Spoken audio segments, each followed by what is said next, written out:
শব্দ বিস্তারের জন্য জড় মাধ্যমের প্রয়োজন, অর্থাৎ শব্দ বিস্তার লাভ করবার জন্য যে মাধ্যম একটা আবশ্যিক অপরিহার্য, সেই বিষয়ে আমরা আলোকপাত করছি।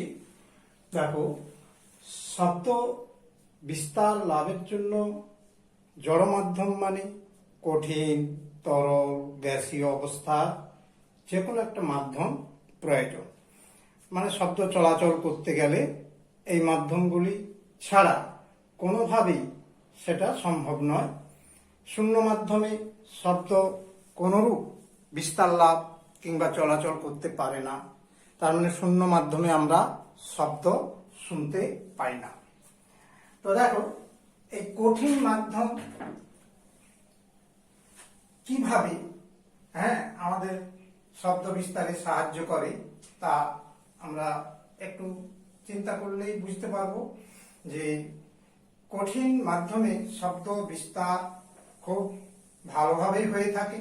অর্থাৎ তরল, গ্যাস, এই কঠিন, এই তিন প্রকার পদার্থের মধ্যে কঠিন পদার্থে শব্দের বিস্তার সবচেয়ে ভালোভাবে হয়।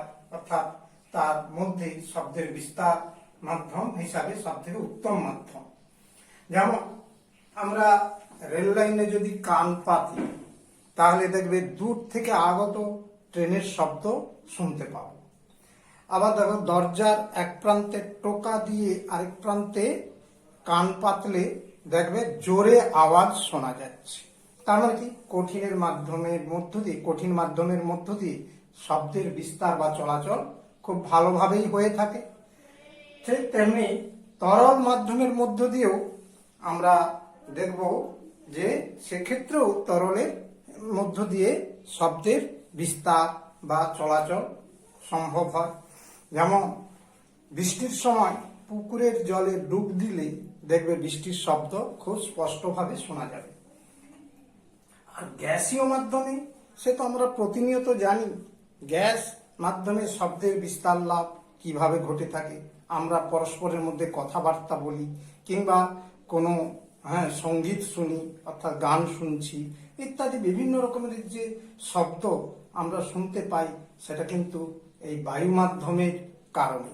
অর্থাৎ বায়ু মাধ্যমে শব্দ বিস্তার লাভ করে, তরঙ্গ আকারে শব্দ তরঙ্গ বিস্তার লাভ করে আমাদের কানে এসে পৌঁছায় এবং তখনই আমাদের শ্রবণের অনুভূতি সৃষ্টি হয়। তো দেখো, গ্যাসীয় পদার্থগুলো আবার সব গ্যাসে কিন্তু শব্দের বিস্তার সমান নয়। যেগুলো কম ঘনত্বের গ্যাস, অর্থাৎ হালকা গ্যাস, যেমন হাইড্রোজেন গ্যাস, এখানে কিন্তু শব্দের বিস্তার কম হয়, অর্থাৎ বিস্তারের পরিমাণ অপেক্ষাকৃত কম। আবার যেগুলো ভারী গ্যাস, অর্থাৎ ঘনত্ব যেসব গ্যাসের বেশি, যেমন carbon dioxide gas, ammonia gas, এইসব গ্যাসে আবার শব্দের বিস্তার কিন্তু অধিক হয়, অপেক্ষাকৃত বেশি হয়। তার মানে এদের হচ্ছে ঘন মাধ্যমের গ্যাসগুলোর ক্ষেত্রে শব্দের বিস্তার অধিক হয়ে থাকে। তাহলে আমরা শূন্য মাধ্যমের কথা না, শূন্য মাধ্যমে গ্যাসের বিস্তার একেবারেই হয় না, অর্থাৎ কোনোভাবে শব্দ চলাচল করতে পারে না। যেমন চাঁদে বা সূর্যে বিস্ফোরণ ঘটলে আমরা পৃথিবীতে তার শব্দ শুনতে পাই না, কারণ চন্দ্র বা সূর্য থেকে পৃথিবীর মাঝখানে একটা বিশাল ব্যবধান রয়েছে। সেই ব্যবধানের মধ্যে অধিকাংশ জায়গা শূন্য স্থান, মহাশূন্য যাকে বলি আমরা। সেই ফাঁকা জায়গা থাকার জন্য, অর্থাৎ কোনো জড় মাধ্যম না থাকার জন্য আমরা এক্ষেত্রে সূর্য বা চাঁদের বিস্ফোরণের শব্দ শুনতে পাই না পৃথিবী থেকে। তাহলে এই বিষয়গুলো এখানে আমি কপিরাইট করে দিয়েছি। দেখো, যে শব্দ বিস্তারের জন্য মাধ্যম অপরিহার্য। শব্দ বিস্তারের জন্য জড় মাধ্যমে প্রয়োজন হয়। এই মাধ্যম কঠিন, তরল বা গ্যাসীয় হতে পারে। শূন্য মাধ্যমে শব্দ চলাচল বা বিস্তার লাভ করতে পারে না। কঠিন মাধ্যমের মধ্য দিয়ে শব্দ বিস্তার হতে পারে। যেমন রেল লাইনে কান পাতলে দূর থেকে আসা ট্রেনের শব্দ শোনা যায়। দরজার এক প্রান্তে টোকা দিলে অন্য প্রান্তে কান পেতে তা বেশ জোরে শোনা যায়। আবার তরল মাধ্যমে মধ্য দিয়েও শব্দ বিস্তার লাভ করতে পারে। বৃষ্টির সময় জলে ডুব দিলে বৃষ্টির শব্দ শোনা যায়। গ্যাস মাধ্যমের মধ্য দিয়ে শব্দ বিস্তার লাভ করতে পারে। এটা আমরা তো প্রতিনিয়ত হয়ে থাকে, আমরা জানি। তেমনি দেখো, গ্যাসের প্রকৃতির উপর শব্দ বিস্তার নির্ভর করে। অর্থাৎ গ্যাসের প্রকৃতি মানে গ্যাসটা ভারী না হালকা, সেই প্রকৃতির উপর এক একটা গ্যাসে এক এক রকমের শব্দের বিস্তার হতে পারে। কম ঘনত্বের গ্যাস যেমন হাইড্রোজেন গ্যাস, হিলিয়াম গ্যাস, এইসব কম ঘনত্বের গ্যাসের মাধ্যমে শব্দের প্রাবল্য কম হয়। কিন্তু বেশি ঘনত্বের গ্যাস যেমন কার্বন ডাইঅক্সাইড, অ্যামোনিয়া, এই গ্যাস মাধ্যমে শব্দের প্রাবল্য বেশি হয়। তার মানে ওখানে শব্দের বিস্তার বা চলাচল দ্রুত হয়। তাহলে শূন্য মাধ্যমে শব্দের বিস্তার লাভ হয় না। যেমন সূর্য বা চাঁদে কোনো বিস্ফোরণ হলে তার শব্দ পৃথিবীতে পৌঁছায় না, কারণ পৃথিবী ও চাঁদ বা সূর্যের মাঝখানে বেশিরভাগ স্থান ফাঁকা বা শূন্য হওয়ায় যে শব্দ বিস্তার লাভ করতে পারে না। তাহলে যে আমরা শব্দের বিস্তার বা বেগের ক্রমটা কেমন হতে পারে বিভিন্ন মাধ্যমে,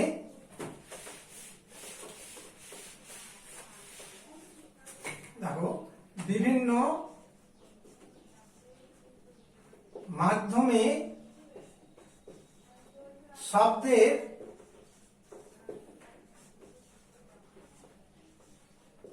শব্দের যে বিস্তার লাভ করে সে বিস্তার বা বেগ, গতিবেগও ভাবতে পারো। শব্দের বেগে ক্রম কেমন হতে পারে না, এটা মনে রাখার চেষ্টা করবে। কঠিন মাধ্যমে সবচেয়ে বেশি, কঠিন মাধ্যমে শব্দের বিস্তার বা বেগ সবচেয়ে বেশি, গ্রেটার দেন তরল মাধ্যম, তারপরেই আসবে শব্দের বেগ বা বিস্তার। তরল মাধ্যমে কঠিনের থেকে কম কিন্তু গ্যাসের থেকে বেশি, অর্থাৎ গ্রেটার দেন গ্যাসীয় মাধ্যম। তাহলে তিন প্রকার মাধ্যমে গ্যাসের বিস্তার বা গতিবেগ তথা চলাচলের প্রবণতার ক্রম আমরা জানলাম। এটা মনে রাখার চেষ্টা করো। দেখো, মাধ্যম ছাড়া গ্যাসের বিস্তার একেবারেই সম্ভব নয়। আমরা এ বিষয়ে একটি পরীক্ষা করে দেখাচ্ছি। দেখো যে পরীক্ষাটা কীরকম না, এই পরীক্ষা তোমরা বিভিন্ন বই থেকেও কালেক্ট করে পড়ে নেবে। তবুও দেখিয়ে দিচ্ছি যে এখানে একটা বেলজার রয়েছে। এই বেলজারের মধ্যে কি রাখা আছে না, একটা বৈদ্যুতিক ঘন্টা সেট করা আছে। এবার দেখো, এর পাশে একটা পাম্প রয়েছে, বায়ু নিষ্কাশন পাম্প, যাকে আমরা ভ্যাকুম পাম্প বলে থাকি। কেমন? এবার এটার ডায়াগ্রাম অর্থাৎ এই চিত্রটা এখানে পরিষ্কার বুঝিয়ে দেওয়া আছে। তোমরা লক্ষ্য করো, এখানে এই কাঁচের বেলজারের একটা খোলা মুখে ছিপি লাগানো আছে। এই ছিপিটা ভালো করে বন্ধ করে দেবে। ওই ছিপির মধ্য দিয়ে দুটি তড়িৎবাহী তার ঢোকানো আছে। দেখো, দুটো তড়িৎবাহী তার ঢোকানো আছে। কেমন? তাহলে এবার তার দুটোকে একটি ছোট বৈদ্যুতিক ঘন্টার সঙ্গে যোগ করে ঘন্টাটিকে বেলজারের মধ্যে এমনভাবে রাখা হয়েছে যে ঘন্টাটি বেলজারের গা স্পর্শ করছে না। কেমন? বেলজারের গায়ে কিন্তু স্পর্শ করছে না। এভাবে বৈদ্যুতিক ঘন্টাটাকে সেট করা হলো। এবার ঘন্টা সমেত বেলজারটিকে একটি বায়ু নিষ্কাশন পাম্পের প্লেটের উপর বসানো আছে। এবার এই বসানো জায়গাটি আর বেলজারের সংযোগস্থলটা ভ্যাসলিন দিয়ে ভালো করে লাগিয়ে দেওয়া হলো। কেন না, যাতে না বাইরের বাতাস প্রবেশ করতে পারে বা বেলজারের ভেতরের বায়ু বাইরে বেরিয়ে যেতে না পারে। তার মানে বায়ু নিরুদ্ধ করা হলো। কেমন? এইবার বাইরের তারের প্রান্ত দুটোকে কি করলো না, একটা ব্যাটারির সঙ্গে সংযোগ করা হলো। এই যে ব্যাটারিটা, এইটা প্লাস আর মাইনাস অর্থাৎ নেগেটিভ মেরু আর পজিটিভ মেরুতে প্রবেশ করানো আছে। এবার লক্ষ্য করো, নেক্সট হচ্ছে, দেখো এখানে সুইচ দেওয়া আছে অর্থাৎ চাবি।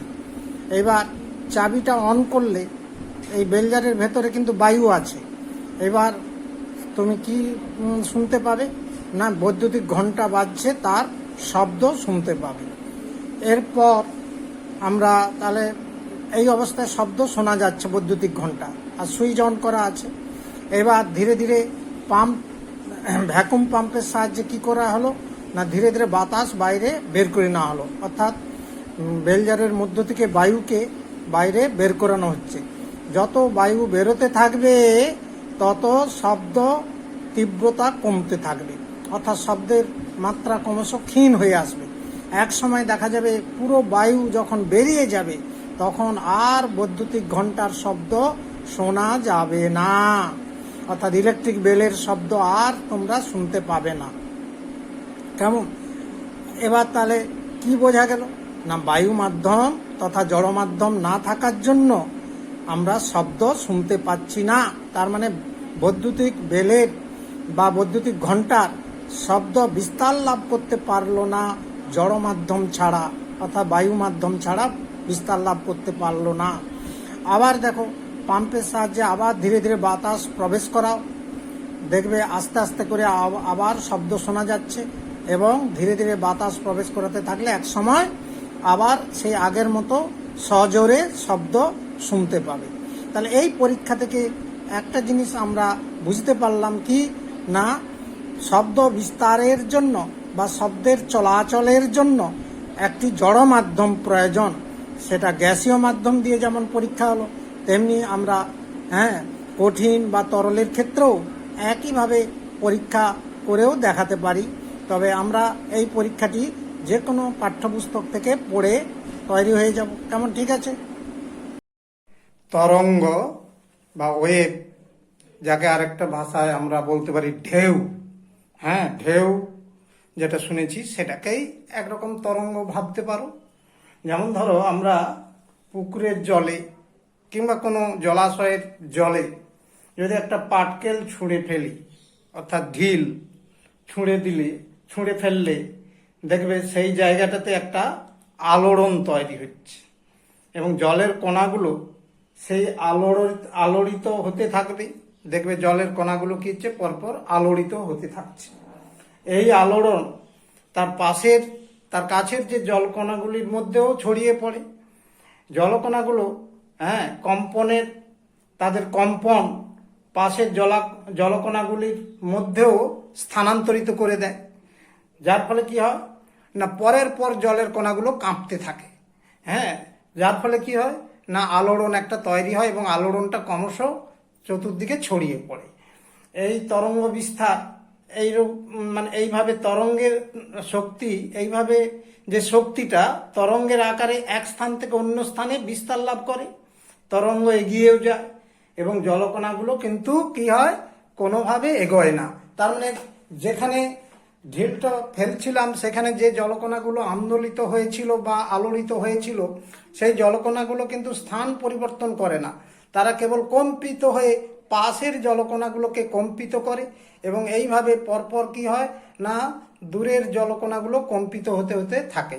তার ফলে একটা আলোড়ন বা ঢেউ তৈরি হয়, সেটাই একরকম তোমার তরঙ্গ। এটাও হচ্ছে জলতরঙ্গ আমরা বলতে পারি। তেমনি আমরা এই যে তরঙ্গ বিষয়টা আলোচনা করছি, এটা হচ্ছে তারই ধারণা থেকে তোমরা জানতে পারো।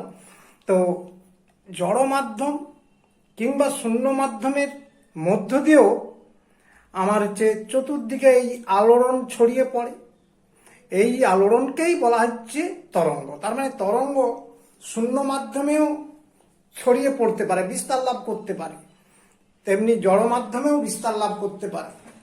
তো সেই তরঙ্গের মধ্যে আমরা যেটা শব্দ তরঙ্গ, সেটা শূন্য মাধ্যমে ছড়িয়ে পড়ে না, এটা আমরা জানি অলরেডি, একটু আমরা আগেই শুনেছি যে শব্দ তরঙ্গ কিন্তু শূন্য মাধ্যমে ছড়াতে পারে না, চলাচল করে না। তো দেখো তরঙ্গ থেকে আমরা চল তরঙ্গ, যেটা প্রোগ্রেসিভ ওয়েভ ভাবতে পারো।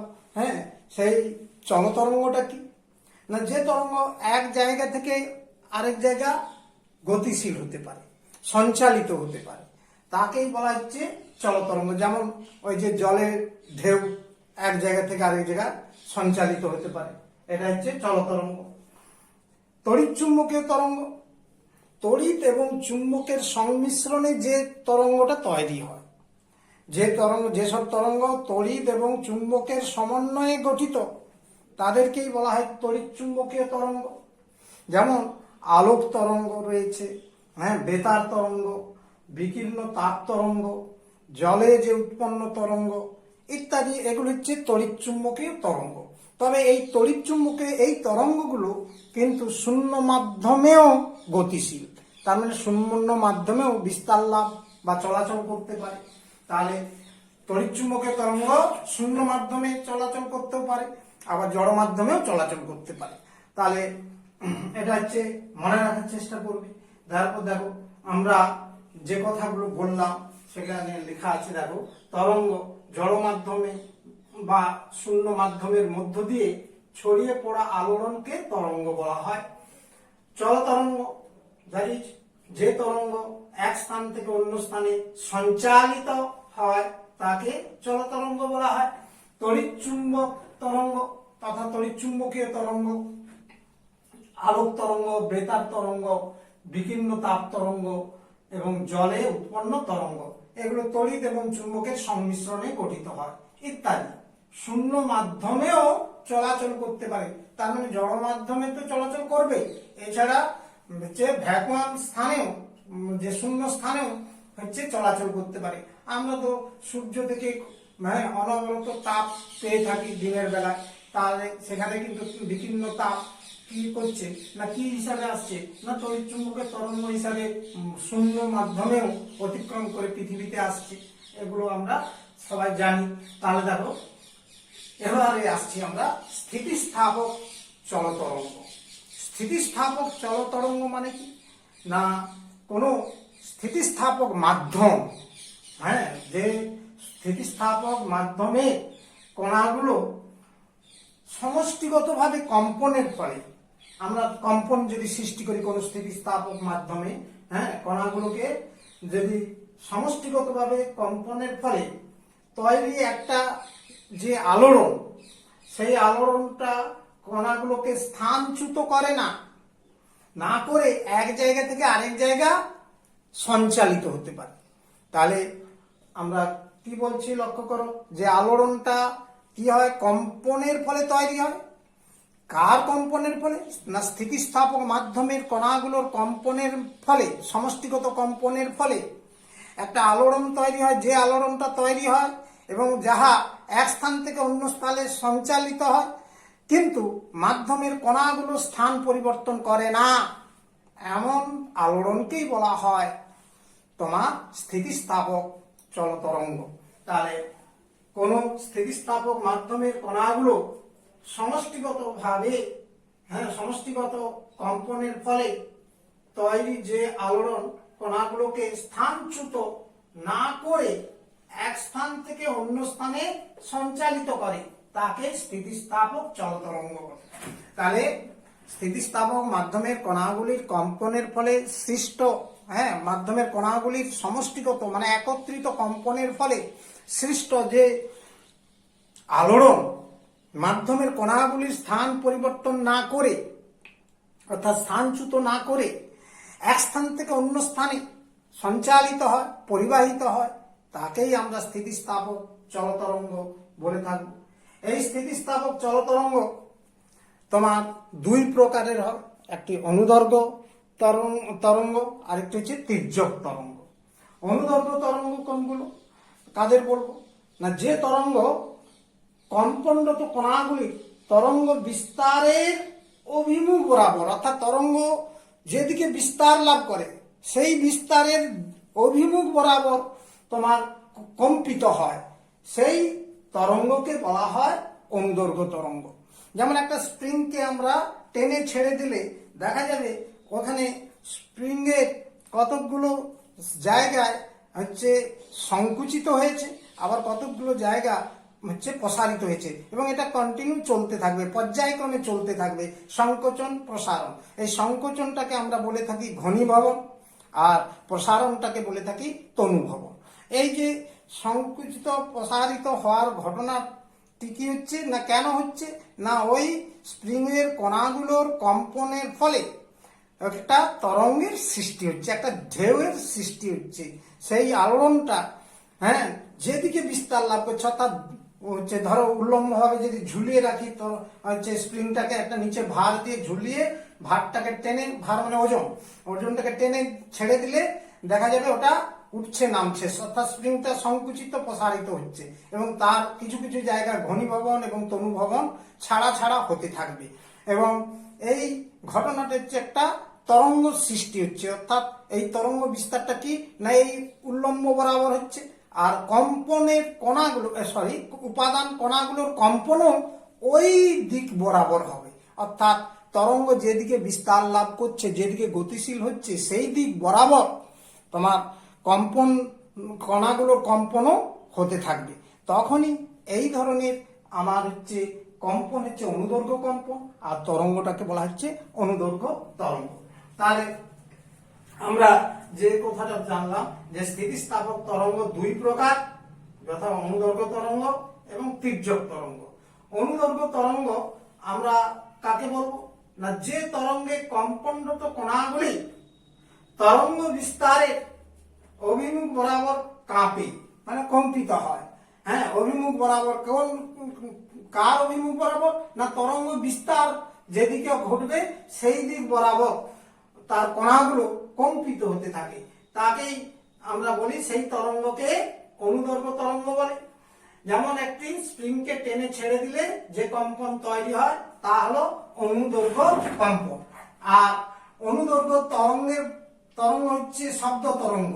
তাহলে শব্দ তরঙ্গ হলো, এটা মনে রাখতেই হবে তোমাদের, শব্দ তরঙ্গ ছোট্ট ছোট্ট প্রশ্ন করা হয়। শব্দ তরঙ্গ হলো অনুদৈর্ঘ্য তরঙ্গ। অনুদৈর্ঘ্য তরঙ্গ। তাহলে আমরা এরপরে আসছি তির্যক তরঙ্গ। তার আগে আমরা এই অনুদৈর্ঘ্য তরঙ্গটা পিকচারের সাহায্যে দেখাবো। হ্যাঁ, দেখাচ্ছি। আমরা অনুদৈর্ঘ্য তরঙ্গের একটি উদাহরণ দিচ্ছি, যেটা দেখো একটা স্প্রিংকে একটা দৃঢ় অবলম্বনে আটকানো আছে। এইবার স্প্রিংটা লম্ব দিকে ঝোলানো অবস্থা, একটা ভার এখানে ডব্লিউ একটা ভার আংটার সাহায্যে আটকে রাখা আছে। এবার এই ভারটা ধরে টেনে ছেড়ে দেওয়া হলে দেখবে স্প্রিংটা উল্লম্ব বরাবর কিছু অংশে সংকোচন, কিছু অংশে প্রসারণ, হ্যাঁ কিছু অংশ আবার সংকোচন, প্রসারণ, সংকোচন, প্রসারণ এরকম ধারাবাহিকভাবে পর্যায়ক্রমে রয়েছে। অর্থাৎ এই সংকোচন, তারপরে দেখো প্রসারণ অংশটা, তারপরে সংকোচন, তারপরে প্রসারণ, তারপর সংকোচন, এইভাবে পর্যায়ক্রমে এই ঘটনাটি ঘটবে। তার মানে এই বরাবর অনুদৈর্ঘ্য তরঙ্গের প্রসারণটা অর্থাৎ বিস্তারটা এই বরাবর কিন্তু উল্লম্ব বরাবর, অর্থাৎ এক্ষেত্রে এটাকে স্প্রিংয়ের দৈর্ঘ্য বরাবর প্রসারিত হয়েছে, সংকুচিত প্রসারিত হয়েছে। তার মানে এই সংকোচন প্রসারণ দ্বারা কি বোঝানো হচ্ছে না, এখানে স্প্রিংয়ের উপাদান কণাগুলোর কম্পনের মানে অভিমুখগুলো দেখানো হয়েছে। তার মানে এই হচ্ছে তরঙ্গের যে বিস্তার, এই স্প্রিংয়ের যে গতিপথটা যেদিকে রয়েছে এই পথের সঙ্গে সমান্তরালে আমার স্প্রিংয়ের কণাগুলো কম্পিত অর্থাৎ কম্পন হয়েছে। অর্থাৎ এটা একটা অনুদৈর্ঘ্য তরঙ্গের উদাহরণ হতে পারে। কেমন, আমরা এইখানে কিছু অংশে যে সংকোচন হয়েছে স্প্রিংয়ের, সেটাকে আমরা ঘনীভবন বলে থাকি। আবার প্রসারণ অঞ্চলটিকে বলা হচ্ছে তনুভবন। অর্থাৎ দেখো পরপর রয়েছে হচ্ছে ঘনীভবন, তনুভবন, ঘনীভবন, তনুভবন, ঘনীভবন। কেমন, এটা তোমরা যে কোনো বই থেকে পেয়ে যাবে, এটা করে দেখবে। তাহলে আমরা এই বিষয়টি শেষ করলাম। এরপরে আমরা তির্যক তরঙ্গ নিয়ে আলোচনা করছি। তাহলে তির্যক তরঙ্গটা কি না, এই যে মাধ্যমের কণাগুলো, কম্পিত কণাগুলো, তাদের কম্পন তরঙ্গ যে পথে বিস্তার লাভ করে সেই বিস্তারের অভিমুখে সঙ্গে লম্বভাবে বা অবিলম্বভাবে কণাগুলো কম্পিত হবে।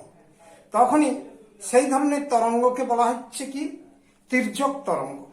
তার মানে যে তরঙ্গে কণাগুলির কম্পন তরঙ্গ বিস্তারের অভিমুখের সঙ্গে লম্বভাবে ক্রিয়াশীল। তার মানে তরঙ্গ যে বিস্তার লাভ করছে তার অভিমুখে হলে অনুদৈর্ঘ্য তরঙ্গ, আর তরঙ্গ বিস্তারের সঙ্গে তথা তরঙ্গের গতিপথের সঙ্গে যদি উল্লম্বভাবে কম্পনশীল হয় তাহলে সেটা হচ্ছে তির্যক তরঙ্গ। যে তরঙ্গে কম্পনরত কণাগুলি তরঙ্গ বিস্তারে অভিমুখের সঙ্গে লম্বভাবে কাঁপতে থাকে তাকে তির্যক তরঙ্গ বলে। যেমন দেখো একটা রবারের বল, এটা একটা রাবারের বল নিয়েছি আর রাবারের একটা দড়ি, দুপাশে দুটো দৃঢ় অবলম্বনে আটকানো আছে। হ্যাঁ, দুটো দৃঢ় অবলম্বনের সঙ্গে অবলম্বন করে দুটো দৃঢ় অবলম্বনে আটকানো আছে। এই দড়িটা তার আগে সোজা ছিল, হ্যাঁ, অর্থাৎ দড়িটা এইরকমই সোজা ছিল, কিন্তু মাঝে একটা বলকে আমরা বেঁধে দিয়েছি, দিয়ে দুপাশে দুটো আটকানো করা আছে, অর্থাৎ দৃঢ় অবলম্বন দিয়ে হুকের সাহায্যে আটকে দেওয়া আছে। এবার কি করতে হবে না, এই বলটাকে ধরে এই দড়ির দৈর্ঘ্য সঙ্গে লম্বভাবে টেনে ছেড়ে দেওয়া হলো। ছেড়ে দিলে দেখতে পাবে রাবারের দড়িটা এইভাবে কিন্তু কাঁপছে, অর্থাৎ উঠানামা করছে, এবং সেই সঙ্গে সঙ্গে বলটাও দড়ির দৈর্ঘ্য বরাবর দৈর্ঘ্যের সঙ্গে লম্ব বরাবর উপর নিচ হচ্ছে, অর্থাৎ উপর নিচ বলটাও কাঁপছে। তার মানে এই কম্পনটা তথা এই যে তরঙ্গটা তৈরি হলো কম্পনের ফলে দড়ির যে তরঙ্গটা, সেটা হচ্ছে তির্যক তরঙ্গ। কারণ তরঙ্গের বিস্তার, এই যে পিকচারটা দিয়েছি দেখো, হ্যাঁ, তরঙ্গটা এইভাবে বিস্তার লাভ করে চলে যাচ্ছে, অর্থাৎ তরঙ্গের অভিমুখ বিস্তারিত হচ্ছে, এইভাবে বেরিয়ে চলে যাচ্ছে। আর কণাটা কি হচ্ছে, উল্লম্ব বরাবর কণাগুলো কম্পিত হচ্ছে ওই বিস্তারের অভিমুখের সঙ্গে, তার কি হচ্ছে লম্বভাবে অবিলম্বভাবে এখানে কম্পিত হচ্ছে। তার মানে কম্পনের অভিমুখটা দেখিয়েছে এই উভয় দিকে তীর চিহ্ন দিয়ে, আর তরঙ্গ বিস্তারের অভিমুখ তথা তরঙ্গের গতিটা দেখাচ্ছে এই তীর চিহ্ন দিয়ে দেখানো হয়েছে তরঙ্গের অভিমুখ। তাহলে আমি এটাকে এখানে রিপ্লেস করে পিকচার দিয়ে দেখালাম এই তির্যক তরঙ্গ। হ্যাঁ, এটা তির্যক তরঙ্গ। তাহলে আমরা কি জানলাম, তির্যক তরঙ্গ যে তরঙ্গে কম্পনরত কণাগুলি তরঙ্গ বিস্তারের অভিমুখের সঙ্গে লম্ব বরাবর কাঁপতে থাকে তাকে তির্যক তরঙ্গ বলে। যেমন একটি রবারের দড়ির মাঝখানে একটি বল আটকে দড়ির দুই প্রান্তকে টান করে দুটি দৃঢ় অবলম্বনে আটকানো হলো। এবার বলটিকে দড়ির দৈর্ঘ্যের সাথে লম্বভাবে টেনে ছেড়ে দিলে দড়িটি কাঁপতে থাকবে। দেখা যাবে বলটি দড়ির দৈর্ঘ্যের সঙ্গে লম্বভাবে কাঁপছে। দড়ির এই কম্পন তির্যক তরঙ্গ। তার মানে তোমরা অনুদৈর্ঘ্য তরঙ্গ, তির্যক তরঙ্গ দুটো ঘটনাই তোমরা নিজেরা হাতে নাতে করতে পারবে। একটি রাবারের দড়ি আর একটা বল, আর অপরদিকে একটা স্প্রিং নিয়ে তোমরা হচ্ছে অনুদৈর্ঘ্য তরঙ্গ, আর রাবারের দড়ি আর বল নিয়ে তির্যক তরঙ্গ পরীক্ষা দুটো করতে পারবে তোমরা। তাহলে এই হলো অনুদৈর্ঘ্য তরঙ্গ এবং তির্যক তরঙ্গ। তির্যক তরঙ্গ কোনগুলো না, এর উদাহরণে আসছি আমরা। যেগুলো তড়িৎচুম্বকীয় তরঙ্গ সেগুলো প্রায় সবই হচ্ছে তির্যক তরঙ্গ। হ্যাঁ, যেমন বেতার তরঙ্গ একটা তির্যক তরঙ্গ, আলো তরঙ্গ, হ্যাঁ, লাইট ওয়েভ, বিকীর্ণ তাপ তরঙ্গ, তাপ তরঙ্গ, জলে উৎপন্ন ঢেউ বা তরঙ্গ,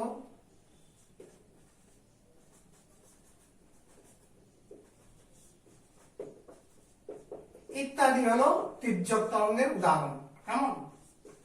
তাহলে ইত্যাদি হলো তির্যক তরঙ্গ।